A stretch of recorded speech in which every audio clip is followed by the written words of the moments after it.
5th annual Memorial Day commemoration put on by the JCC, Bender JCC, and JWV Post 692. We've got an interesting program, a short but interesting program for you today. So thank you for coming out in this beautiful summer weather here. And let's keep our fingers crossed and hope that the rain gods smile on us. Rabbi Kavka, would you please give us an invocation?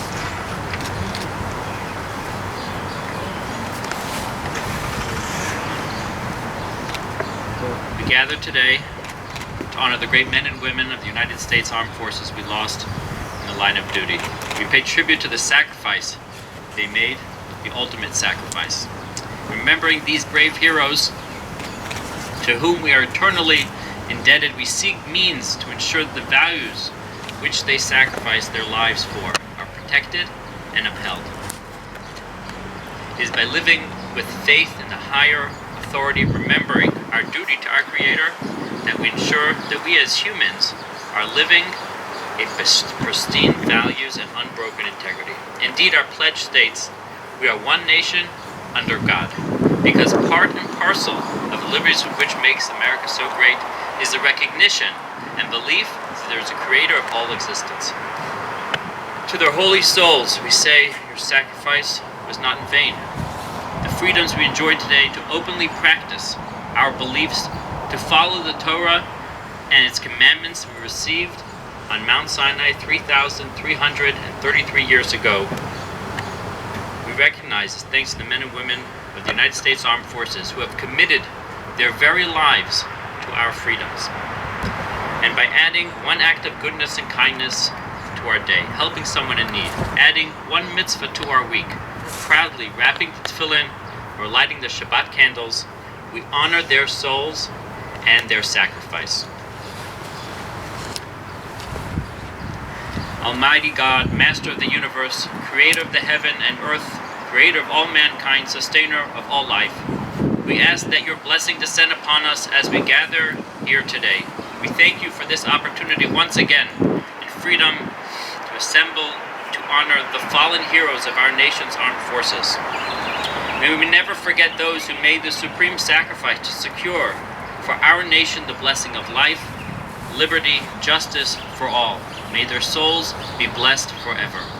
May our observance be a timely reminder that our freedom was purchased at a high cost and should not be taken for granted. May we find the strength we need to remain true to living with faith in you, Almighty God, thus ensuring that the values of truth, morality remain forever strong. May we always have the courage to live as proud Jews, if not for our own sake, for theirs. Bless the families and friends of those we are honoring here, and bless the veterans who have brought with them here today memories, stories, and tears. May the words of the prophet Isaiah be realized. Nation will not take up sword against nation, nor will they train for war anymore. Amen.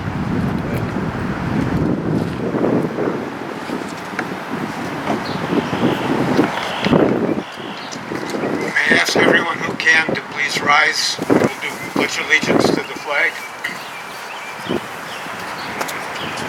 I pledge allegiance to the flag of the United States of America, and to the republic for which it stands, one nation under God,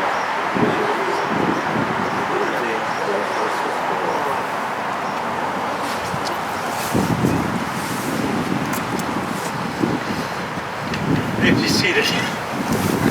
By the way, if anybody needs some water, we have water available for you. We expected a hot, sunny day. Anyway, I'd like to call up now the CEO of the Bender JCC, Josh Bender. Gilish, welcome. Thank you.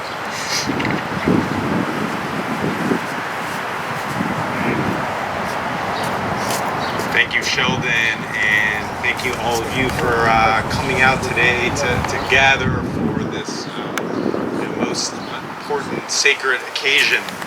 I'm Josh Bender, the CEO of the Bender JCC. I am new to the community as of December, and so delighted today. I mean, this is no ordinary gathering. It's a gathering that in some ways represents something even greater than any other year, because we have the ability here to come to the Bender JCC, to sit together, no masks on, outdoors, thank God. I'm so happy that we're able to be together in each other's presence. And you know, in some ways, this past year has taught us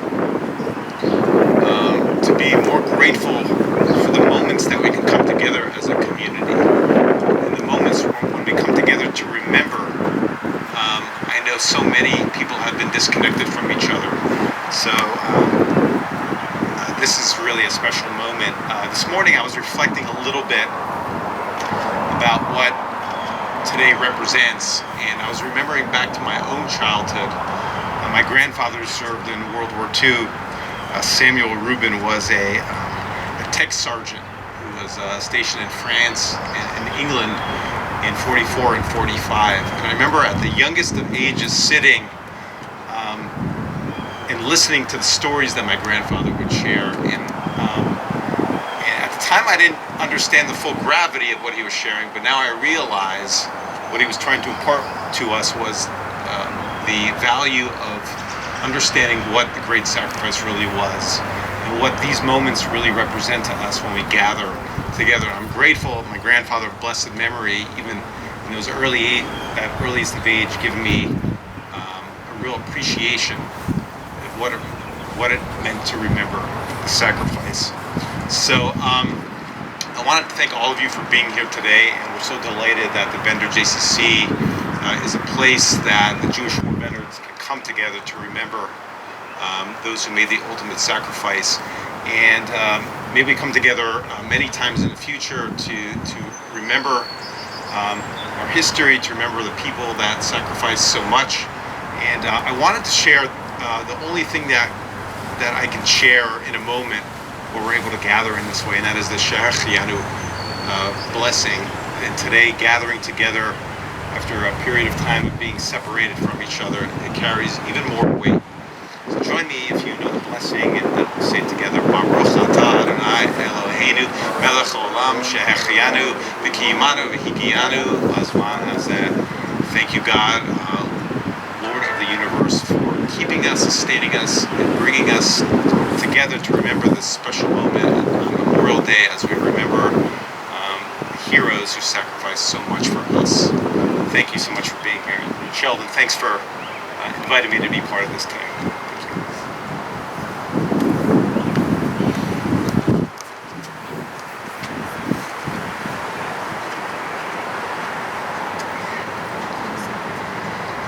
So now it's my pleasure and honor to introduce Rabbi Irving Elson, who will be our main speaker today. Rabbi Irving Elson was ordained in 1987 by the Jewish Theological Seminary of America. He had been commissioned an ensign in the Naval Reserve in 1982 and came on active duty in June of 1987. His initial assignments took him to Japan and Italy, and here to Maryland as a staff chaplain at the United States Naval Academy. In August 2002, Chaplain Elson reported from duty to the 1st Marine Expeditionary Force, and in January of 2003, he deployed to Kuwait and eventually Iraq with them for Operation Iraqi Freedom. As the only Jewish chaplain serving with the Marines in Iraq and chaplain for the 1st Battalion, 11th Marine Regiment, Rabbi Elson participated in numerous combat engagements throughout the conflict. Rabbi Elson returned to Iraq in September of 2004 with the 1st Marine Expeditionary Force and served as their Jewish chaplain during the Battle for Fallujah. In June 2005, Rabbi Elson became the Deputy Command Chaplain at the U.S. Naval Academy and was selected for promotion to Captain in May of 2006. In July of 2007, he became the first Force Chaplain for Commander, Naval Air Forces, followed by an assignment in August of 2010 as Wing Chaplain, 3rd Marine Aircraft Wing. Chaplain Elson returned to the 1st Marine Expeditionary Force as the Force Chaplain in November of 2012.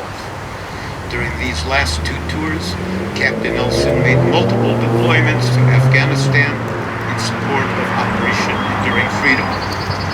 In April of 2014, Captain Elson was selected as Deputy Chaplain of the Marine Corps, and he retired from the Navy in December of 2016 after 35 years of faithful service.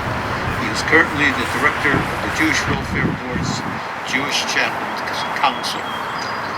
Rabbi Elson, please.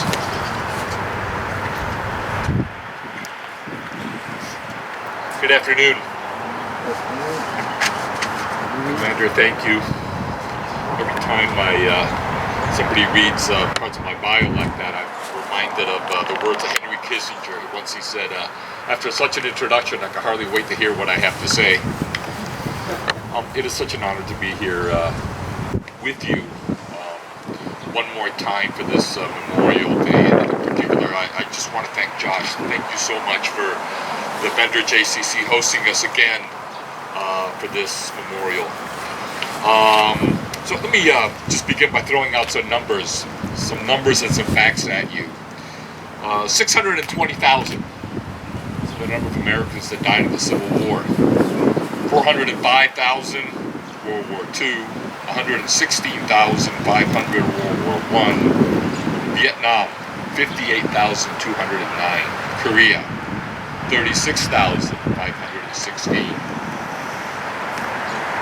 Mexican-American War 13,800, and more recently Operation Iraqi Freedom 4,431, Operation Enduring Freedom in Afghanistan 2,352, and the list goes on and on and on. And what about Memorial Day? Well, Memorial Day, as many of you know, was not called Memorial Day. It is believed to have been celebrated at first as a parade of free slaves and Union soldiers marching in Charleston, South Carolina in 1865. But the real birthplace of Memorial Day is in Waterloo, New York. It was observed there May 5th, 1866, and two generals called on all communities to honor the war dead there every year. One of them was named General John Logan, and General Logan was impressed with how the South had honored fallen Confederate soldiers, and so that year he was the head of a very prominent veterans organization, not the JWV, but the Grand Army of the Republic. And he issued a proclamation saying that they should have a decoration day, and the date chosen was May 30th. Does anybody know why we chose May 30th? Because that day in particular was a day that was not the anniversary of any one battle.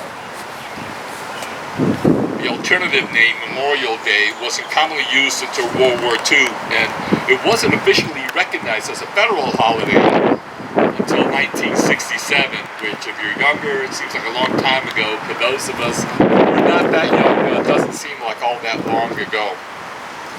So here we are on the eve of Memorial Day. Combat veterans getting together to remember sacrifice, to celebrate heroism, and to grieve together.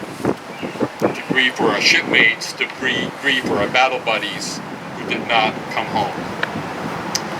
And looking at the size of the crowd here, and the crowd in there, and looking at the size of the crowd here, and the crowd in our beaches, and in our airports, in our amusement parks, and so on and so on and so on. I'm reminded that even though our country is over 240 years old, we still have a lot of work to do to make Memorial Day what it should be. So how do we do that? How do we affect that change in our nation? How do we make Memorial Day not just another 3-day weekend? So I used to say that I think that on Memorial Day, we should be allowed to punch out with impunity anybody who wishes us a happy Memorial Day. But my wife said that's a little too harsh, so I scratched that off the list. But I do have 3 humble suggestions as to how we can maybe change Memorial Day into the day that it should be. Number 1, I have to confess to you that one of the aspects of Memorial Day that really bothers me is that on this day, on Memorial Day, we fly our flag at half-mast. maybe it's just me, but it seems to me that our flag should not fly on half-mast on this day. After all, the flag should fly at its peak, because after all, that is what our fallen soldiers, airmen, sailors, Marine, Coast Guardsmen had died for. These remarkable men and women contributed to something they considered priceless, the defense of our country. And these heroes, they didn't burn their draft cards, they didn't stomp on the flag, they didn't say, join the military is for somebody else to do. They gave their lives because they believed in the principles of our country, the principles that are represented by that flag. So perhaps on Memorial Day, we shouldn't fly the flag at half-mast. That is the day. Tomorrow is the day that it should fly at its peak, proudly. Suggestion number 1. Suggestion number 2, I see some young people here, and they're not going to like this one. But my suggestion is that Memorial Day should never be a school holiday. It should be a day when kids should be in school. There's so much to be learned about the fallout of America's wars. There's so much to teach about the principles of our country.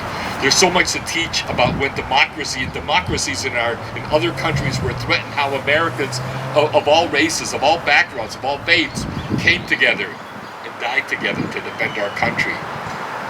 It's so remarkable that every ethnic minority, every racial group represented in America have given their best sons and daughters to our country. There's so much to learn about that, and so I think that on Memorial Day, schools should be open. Students should be learning precisely on that day about sacrifice, about devotion, about selflessness. They can take other days off later, but not Memorial Day. Memorial Day should be a day about who we are and who we're striving to become. I love the saying that Ronald Reagan said, if we forget what we did, then we'll forget who we are. And finally, the third suggestion. This is such a great place. I love the Bender JCC. And the first J in JCC stands for Jewish. And this event was put together by the JWV, and the J in JWV stands for Jewish. So my third suggestion is this, that at least here in the U.S., Memorial Day should be a fast day, a day of fasting, a day of mourning, a day of soul searching, a day of praying, a day of weeping, a day when every rabbi in the country should preach a sermon. Every teacher in our country, every Jewish teacher should teach some Torah in memory and in honor of America's fallen. Our American Jewish community, perhaps more than any other Jewish community, have been blessed with the blessings of liberty here in this country. And so therefore, shouldn't it be our community to lead the charge? Yes, you and me and our children and our congregations and our Jewish schools, we should all have a day of fast on Memorial Day. 3 small suggestions, and I see that some of you are skeptical. Let me tell you a little bit about skepticism. On April 23rd, 1910, then President Teddy Roosevelt, in perhaps one of his greatest speeches, which was later called Citizenship in the Republic, said as follows: "The poorest way to face life is to face it with a sneer. A cynical habit of thought and speech, a readiness to criticize work which the critic himself has never tried to perform. All of these are marks not of superiority, but of weakness." And then he went on to say the famous words later on known as the man in the field. This is what he said. He said, "It is not the critic who counts, not the man who points out how the strong man stumbles or the doer of deeds could have done them better. The credit belongs to the man who is actually in the arena, who is faced and marked by dust and sweat and blood, who strives valiantly, who errs and comes short again and again, but there is no effort without error or shortcoming, but who does actually strive to do the deeds, who knows great enthusiasm and great devotions, who spends his time in worthy causes, and who at the best knows in the end the triumph of high achievement, or who at worst, if he fails daring greatly, so that his place shall never be with those cold and timid souls who neither know victory or defeat.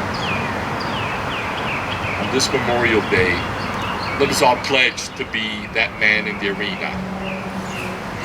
My friends, those of us who, as Abraham Lincoln said, born the battle, will never stop making Memorial Day a day that those killed in our nation's battles deserve. The Gemara, the Talmud, the Tractate Avot, and the sayings of our fathers reminds us the day is short, the task is great. Together, let's get to work to make Memorial Day a day worthy of those who gave their lives. Thank you.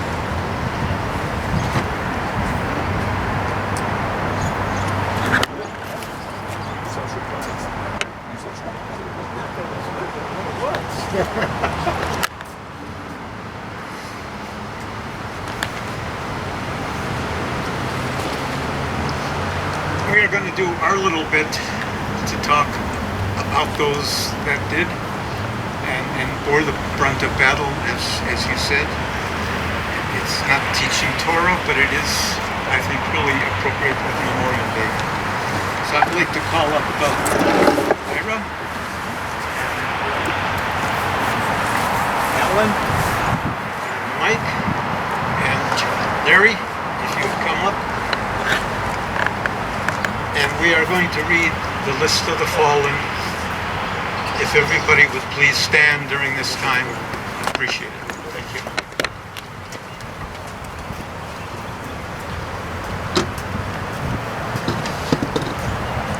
Specialist Daniel J. Agami, U.S. Army, age 25, Coconut Creek, Florida.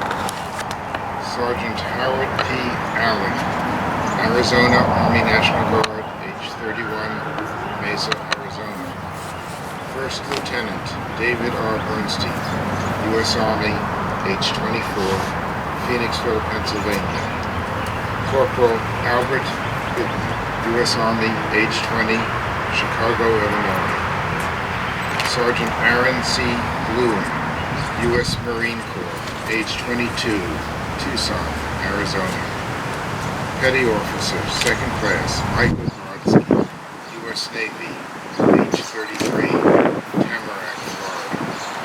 Petty Officer, Third Class, Nathan Lippenthal, U.S. Coast Guard, age 24, Smithtown, New York.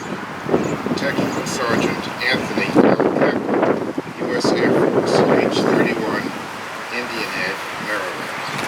Sergeant First Class Christopher A. Solis, U.S. Army, age 32, Somerville, South Carolina. Corporal Brian J. Clark, U.S. Army, age 19, Lancaster, California. Corporal Michael R. Cohen, U.S. Marine Corps, age 23, Jacobus, Pennsylvania. Second Lieutenant Seth J. DeWoren, U.S. Army, age 24, East Brunswick, New Jersey. Lance Corporal Mark E. Engel, U.S. Marine Corps. R-E-N-G-E-L. U.S. Marine Corps, age 21, Centennial, Colorado. Now I have Corporal Mark A. Evans, is Engel, U.S. Marine Corps, age 21, Burlington, Vermont. Private First Class Aaron E. Fairbairn, U.S. Army, age 20, Aberdeen, Washington. First Lieutenant Daniel Farkas, U.S. Army, age 42, Brooklyn, New York. Sergeant Zachary M. Fisher, U.S. Army, age 24, Baldwin, Missouri. Specialist Jacob S. Fletcher, U.S. Army, age 28, Bay Shore, New York. Specialist Daniel J. Freeman, U.S. Army, age 20, Cincinnati, Ohio.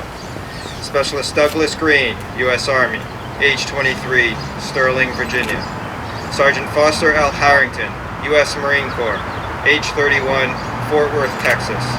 Airman First Class Elizabeth Jacobson, U.S. Air Force, age 21, Riviera Beach, Florida. Lance Corporal Jeremy M. Kane, U.S. Marine Corps, age 22, Cherry Hill, New Jersey.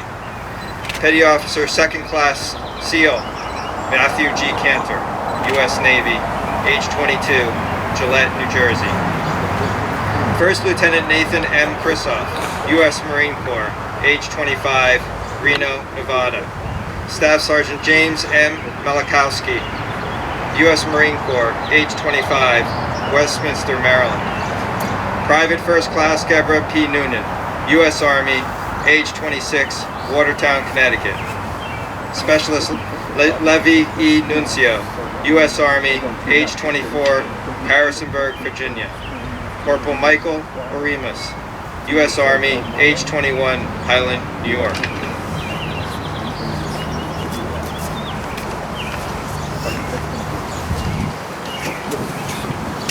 Staff Sergeant Robert J. Paul, U.S. Army Reserve, age 43, Dallas, Iowa, I think it's all. Major Martin, Rosenberg, U.S. Army, age 32, Miami Lake, Florida. Justin H. U.S. Marine Corps, age 20, Indian Harbor, Beach, Florida. First Lieutenant Rosalind L. Schulte, U.S. Air Force, age 25, St. Louis, Missouri. Captain Joseph W. Schultz, U.S. Army, age 36, Fort Andrews, Washington.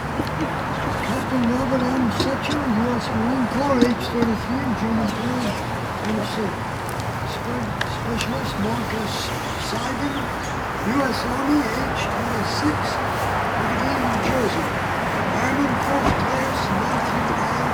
Seidel, U.S. Air Force, age 24, Westminster, Maryland. Staff Sergeant Michael B. Shackelford, U.S. Army, age 25, and Jonathan. Private First Class Stephen Shapiro, U.S. Army, age 29, Heaven Valley Lake, California. Sergeant Ryan D. Sheldon, U.S. Marine Corps Reserve, age 36, Glick, New Jersey. Officers, Chief Warrant Officer 2, Joshua Silverman, U.S. Army, age 25, O'Reilly County. U.S. Army, age 42, Rockville, Massachusetts. Chief Warrant Officer 3, Eric A. Smith, U.S. Army, age 41, Rochester, New York.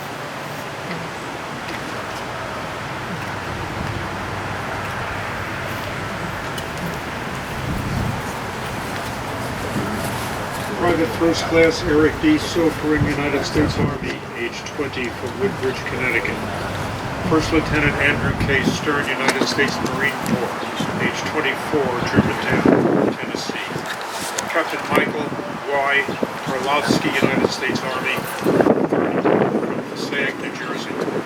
Staff Sergeant Peter W. Taub, United States Air Force, age 30, Philadelphia, Pennsylvania. PFC Morris L. Walker, United States Army, age 23, from Chapel Hill, North Carolina. Specialist Glenn J. Watkins, United States Army, United State of Washington, Army National Guard, age 42, from Carlsbad, California. Technical Sergeant Timothy R. Werner, United States Air Force, age 35, from Tamarack, Florida. Sergeant Robert M. Weinger, United States Army, age 24, Round Lake Beach, Illinois. Specialist Jeffrey M. Mershaw, State of Florida Army National Guard, age 22, Gainesville, Florida. Private First Class Colin J. Wolf, U.S. Marine Corps, age 19, Manassas, Virginia. Major Stuart A. Wolf, United States Army, 36, from Coral Springs, Florida. Sergeant Elijah Ty Wah, United States Army, age 42, Mesa, Arizona. Specialist Benjamin Ben Yehuda, United States Army, age 24, from Bogart, Georgia. Senior Airman Jonathan A. V. Yellner, U.S. Air Force, age 29, Lafayette, California. Lieutenant Miroslav Zilberman, United States Navy, age 31, from Columbus, Ohio.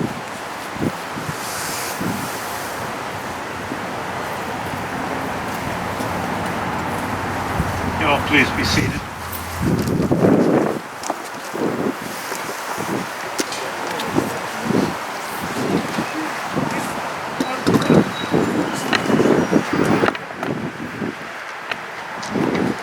We have one last item here that we'd like to dispose of today, and I think it's as appropriate to do it today as any other day.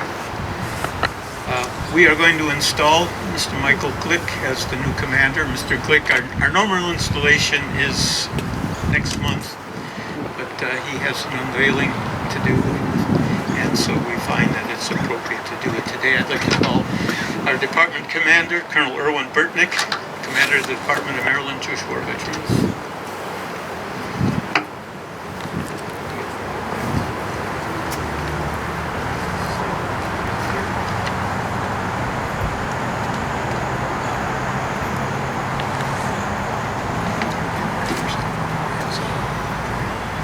Normally we go through a very large installation ceremony, but we're not going to do that because we only have one person to install and we don't have outgoing officers to discharge. But let me say that first of all, let me just mention that this is a fantastic thing they do down here at Post 692. It's great. I think I'm on the wall someplace. You saw me up there someplace on the wall. You can discharge me. I can discharge. Yeah, you're going to stay forever. You never get discharged. So we'll go into the official part of it. My warrant having been duly issued, and I have the honor to be the personal representative of the National Commander, charged with the duty of installing the Commander-elect of the Greenberg Learner Post number 692 for the year 2021-2022. Who, due to a family commitment, is, as you have been indicated, is unable to attend the regular installation and the remainder of the staff. If the matter will come from that, should go back. Very good.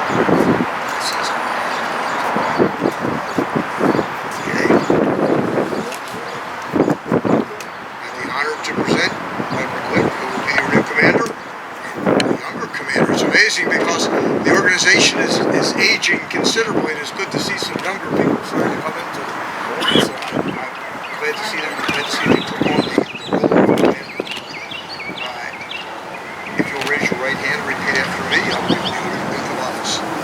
In the presence of the comrades of this post, I do hereby assume the office. To which I have been elected. I hereby pledge my word of honor. I do hereby pledge my word of honor. I will discharge the duties of my office. I will faithfully discharge the duties of my office. To the best of my ability. To the best of my ability. I swear to support the Constitution of the United States. I swear to support the Constitution of the United States. And the Constitution and bylaws of the Jewish War Veterans of the United States of America. And the Constitution and the bylaws of the Jewish War Veterans of the United States of America. So help me God. So help me God. Stand over your hand. I hereby declare that Comrade Michael Glick has been duly and properly installed as commander of Post 692 and duly authorized to carry out the duties of his office for the year 2021-2022. Congratulations for volunteering to take this position. I know that Sheldon wanted to retire finally from one of his jobs. I had to talk him into another job. He will still be the NEC for Maryland. You'll notice one of his arms is twisted. That was because I kept twisting his arm to get him to take that again. But again, it's great to have you.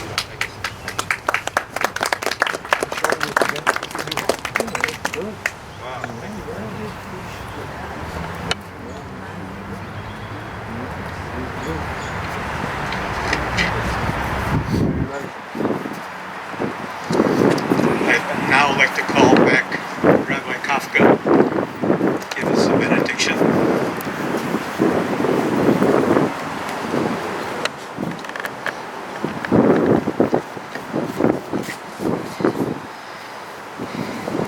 Please rise.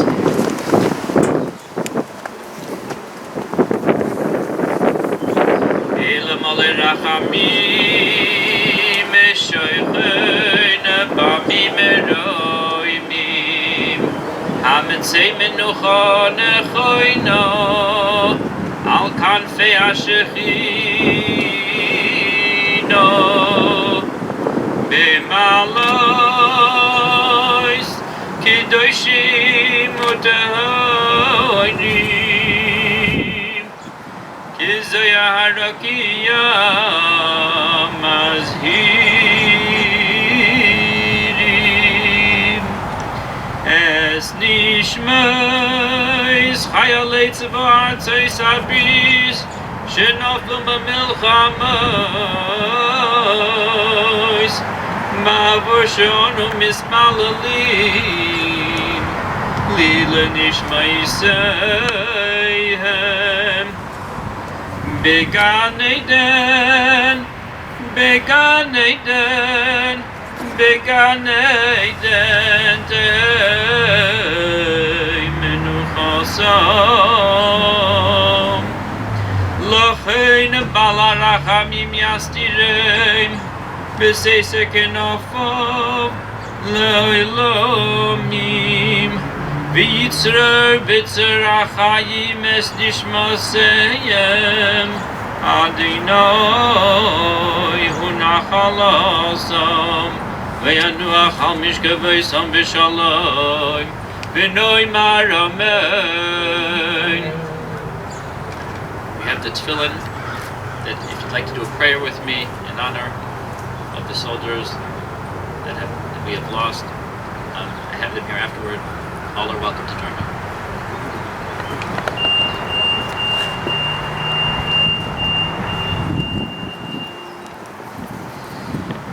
So, ladies and gentlemen, thank you so much for coming out. The rain gods stayed away. I guess it's because of who we had today here, the distinguished guests and speakers. Thank you so very much. That concludes our ceremony. We look forward to seeing you on the Sunday that falls either before or after the 11th of November for our annual Veterans Day. And those of you who haven't, I again invite you. We still have room to put their plaque up on the wall here of honor and join the rest of those that we have here. Thank you again so very much.